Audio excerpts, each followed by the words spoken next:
ভালো নেই দ্বীপ জেলা ভোলাবাসীর মানুষ। আপনারা দেখতে পাচ্ছেন দ্বীপ জেলা ভোলাতে ঘূর্ণিঝড়ের খুবই খারাপ পরিস্থিতি। দর্শক, আপনারা ভিডিওটি সবাই শেয়ার করে সবাইকে দেখার সুযোগ করে দেন। দেখতে পাচ্ছেন পানির যে কি পরিমাণ গতি। ভোলা চরপেশন চর অঞ্চলের মানুষগুলো খুবই বিপদে আছে। আজকে এই ভিডিওটি সবাই শেয়ার করে সবাইকে দেখার সুযোগ করে দেন।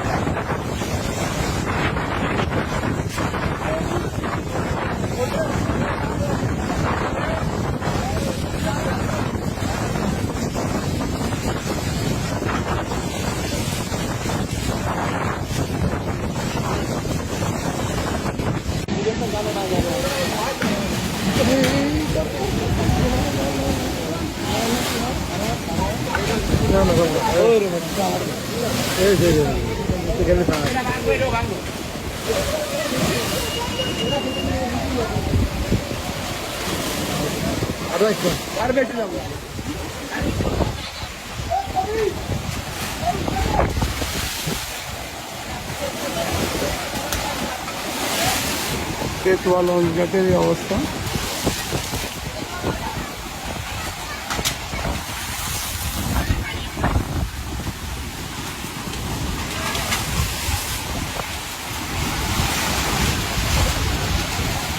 বর্তমান পরিস্থিতি